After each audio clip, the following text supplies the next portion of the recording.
Whateley, fantastic night here tonight.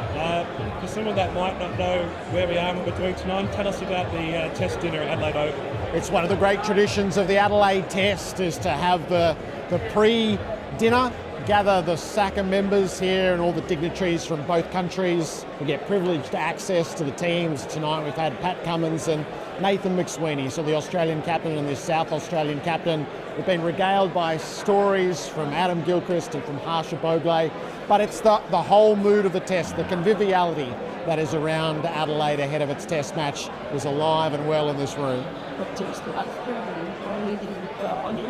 And Adelaide Oval, on the international stage, such an iconic oval.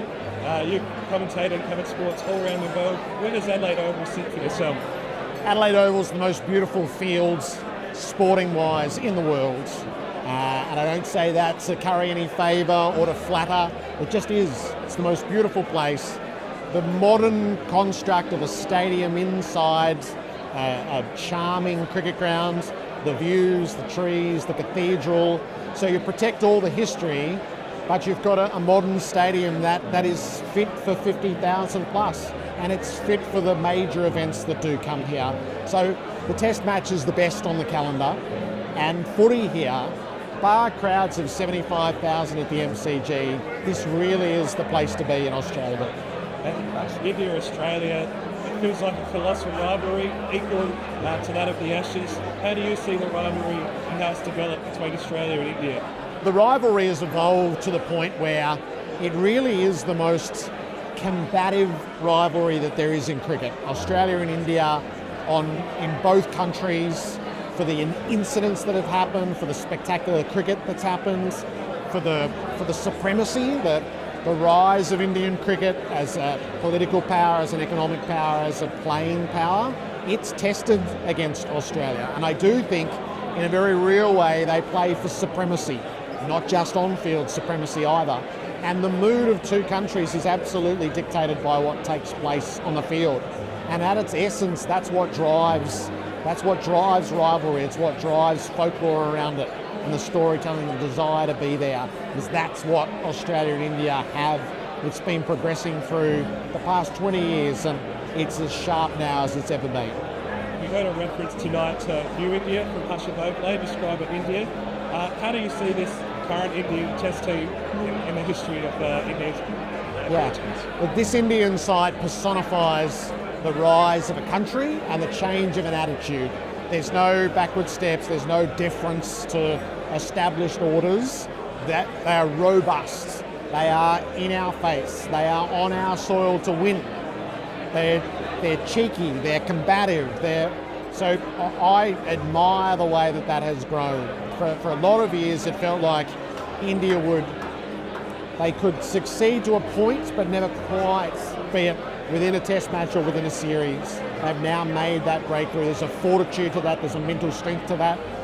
I think Gerard is such a central figure of it, but you can see that it's been passed on to the next generation. From a South Australian perspective, Travis Head, Alex Carey in the side, McSweeney, Liu and Dogger into the squad. They seem like they've all got critical roles to play in Australia on the back foot. How do you see the fortunes of the South Australian players in the squad?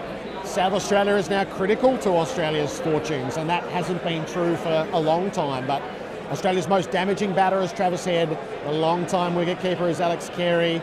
The man they needed at the top of the order, that's now Nathan McSweeney, who won his way into that role, and you can tell he's a long-term player and a future leader. And then you've got Doggett snipping at their heels as well. Is when a state program gets this sort of momentum, it does build, it drives players through, it lifts standards. And there's also a comfort, which I thought McSweeney spoke around tonight, there's a collegiality within the cutthroat nature of a national team with the state-based players. That's healthy, and it's really promising for South Australia. And day-night cricket still feels fine and new in a way. We don't seem to have too many of them. As a connoisseur of the game, what are your views on day-night cricket, Test cricket? I love day-night cricket. I love the rhythms of the day, that it starts a bit later. It's intriguing cricket. It starts in the afternoon, the witching hour, the twilight period is so difficult to navigate, and then we settle into the prime time slot as can you make hay or do you conserve? So I think the rhythms of the actual day's play are riveting. But more broad than that, I personally think in the way a town sets up around it, breakfasts and then the pilgrimage to the game, it allows for a lot of the social aspect out the side and out the back. And yes, it changes the dinner restaurants and the bookings, but there's an energy at the end of a day's play which then spills back into the town. So yeah, I'm a big advocate for it. I do love it, and I think it's so natural here in Adelaide. Just finally, who do you think wins this test game, and where is this game won at least? I think Australia needs to win, and I think they are more than capable of doing so.